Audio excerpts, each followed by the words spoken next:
In a time long before our own, in the heart of the great northern forests, two mighty realms stood divided, the verdant land of Kaleva and the stormy region of Pohjola. Though they existed in proximity, the vast wilderness and deep-seated rivalries kept them apart. In Kaleva, the wise and elderly Vainamoinen reigned. His voice was the oldest in the land, and when he sang, the very trees and animals would listen. The tale said he had been present at the creation of the world. Yet, despite his power, one thing eluded him, a melody to bring lasting peace to his land. To the north, in Pohjola, the fierce and formidable Louhi commanded the elements.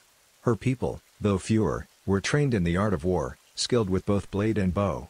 Louhi's magic was unmatched, but she too longed for something more. She desired a song to ensure her land's enduring prosperity.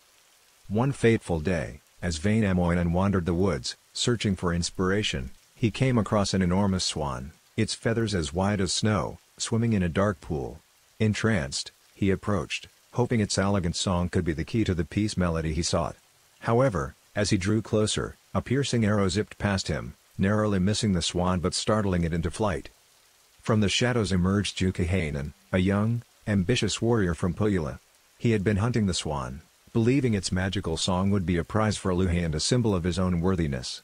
Seeing Vainamoinen as an obstacle to his ambition, the young warrior boldly challenged the old sage to a duel of songs. In the heart of the forest, the two began to sing. Vainamoinen's voice was deep and resonant, echoing the wisdom of ages. He sang of the earth's birth, of mountains rising and rivers flowing. The land around them trembled with his power. Joukahainen, eager to outdo the sage, sang with fiery passion. He sang of stormy seas, of battles won, and of love unrequited. His voice was sharp and clear, and the wind seemed to dance to his tune. The duel went on for hours, but as it progressed, it became evident that Vainamoinen's experience outmatched Joukahainen's passion. Slowly, the younger singer's voice waned, and his words stumbled. In a desperate bid to win, he promised Vainamoinen anything he desired, riches, weapons, even the secret locations of Pohjola. But the wise Vainamoinen, seeing the young man's fear, demanded only one thing, that Joukahainen promise never to use his voice for harm or deceit. With a heavy heart, Joukahainen agreed. The duel had ended, but the repercussions of their encounter were just beginning. News of the singing battle traveled fast, reaching both the heart of Kaleva and the icy halls of Pohjola. While Vainamoinen was hailed as a hero, preserving the honor of his land, Joukahainen was seen as a traitor, revealing secrets in his weakness. The young warrior's reputation was shattered, but more importantly, tensions between Kaleva and Pohjola rose to dangerous heights. Louhi, upon hearing of the duel and the promises made, was incensed. She felt betrayed not just by Joukahainen, but by the very fact that a song, a mere tune, held such power. She decided that if a song was the weapon of choice, then she would have the most potent one.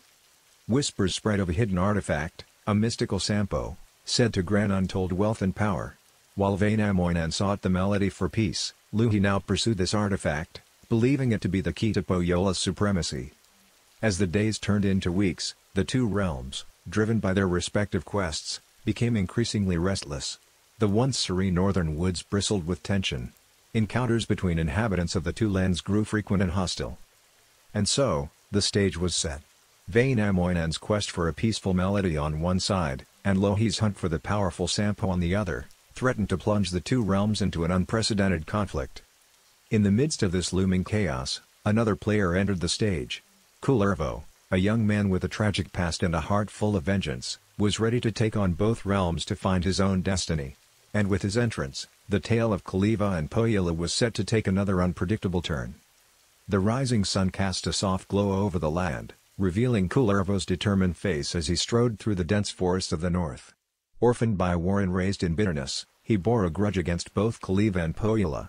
His ultimate goal was to find his lost family's killers and avenge them.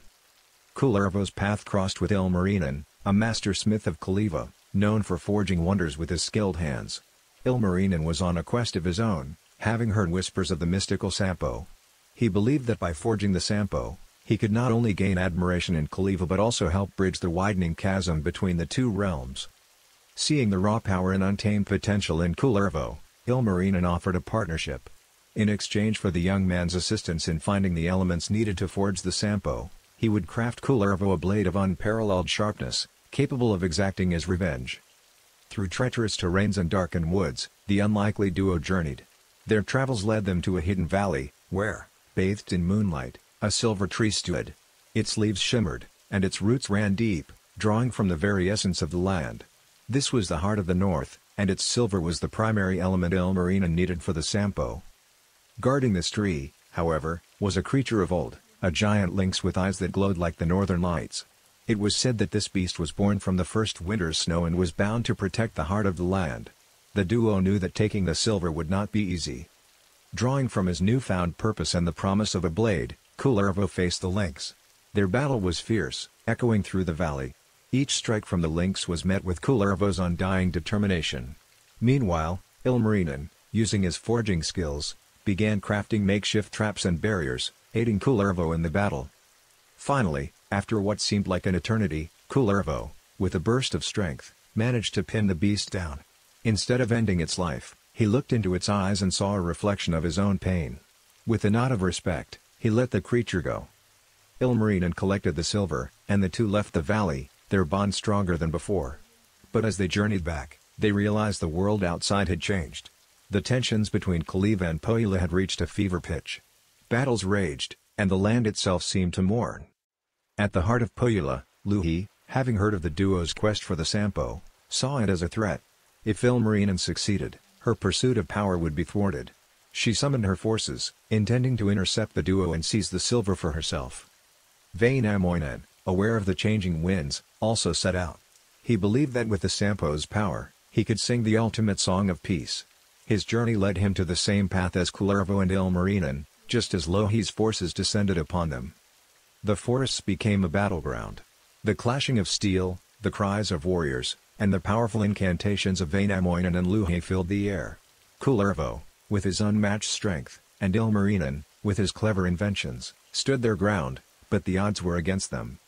In the heat of the battle, as all seemed lost, the giant lynx from the valley emerged. It leapt into the fray, defending Kullervo and Ilmarinen, repaying the mercy it had been shown. The tide of the battle turned.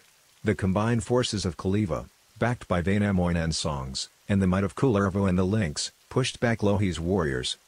As the dust settled, the four figures, Vainamoinen, Ilmarinen, Kullervo, and even the once enemy Louhi, stood in a circle. It became clear that the Sampo, with its immense power, could either unite or destroy them all. With heavy hearts and the weight of their realms on their shoulders, they made a choice, one that would decide the fate of Kaleva and Pohjola. Amidst the eerie quiet that followed the battle, the four figures, Vainamoinen, Ilmarinen, Kullervo, and Louhi, confronted the weight of their choices and the looming specter of the Sampo's power. It was a moment of reckoning, where past animosities met the hope for a united future.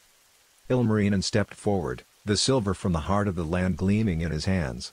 The Sampo can bring prosperity to our realms, he began, but its power could also tear us apart. We've seen the destruction that can arise from our desires. Kullervo, his thirst for revenge still burning, nodded.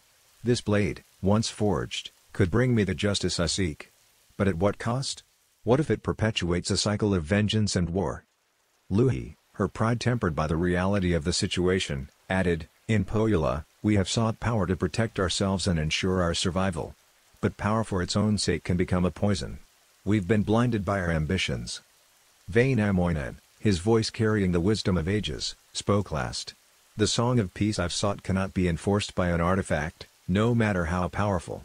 It must come from within us, from a place of understanding and unity. A profound silence enveloped them. The ancient forests, which had seen countless seasons pass, stood witness to this pivotal decision. Then, in a gesture of unity, Ilmarinen began to mold the silver, not into the Sampo, but into a symbol, a pendant that represented both Kaleva and Pohjola. The intricate design interwove elements of both lands, showing their intertwined fates. He handed it to Vainamoinen, who, with a deep breath, began to sing. His melody was not one of command or control but of harmony and unity.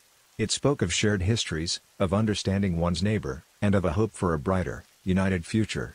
As the notes carried through the air, they touched every heart, from the mightiest warrior to the smallest creature. The forests seemed to sway in agreement, and even the skies cleared, bathing the land in a golden light. Kullervo, moved by the song, decided to lay down his quest for revenge. Instead, he would seek to rebuild, to heal the wounds of the past, and to find his place in this newfound peace. The lynx, a symbol of nature's balance, returned to its sacred valley, its role as a protector fulfilled. Louhi, seeing the beauty and unity, extended her hand in friendship to Vainamoinen. Pohjola and Kaleva, once adversaries, would now work together, sharing resources, knowledge, and stories. The pendant became a revered symbol, passed down through generations as a reminder of the moment when two realms chose unity over division. Temples were built around the land, each housing a replica of the pendant, serving as places of gathering, learning, and celebration. And so, the lands of Kaleva and Pohjola, once on the brink of devastation, flourished side by side. They became an epitome of harmony, where people of all walks of life could coexist and thrive. Generations later, tales of the great battle, the journey for the Sampo, and the song of unity were told and retold. The legend of Vainamoinen, Ilmarinen, Kullervo, and Louhi served as a testament to the power of choice, the importance of understanding, and the unbreakable bond of unity. In the heart of the northern forests, where time seemed to stand still, the echoes of Vainamoinen's song could still be heard, a gentle reminder that even in the darkest of times, there's always a melody of hope waiting to be sung.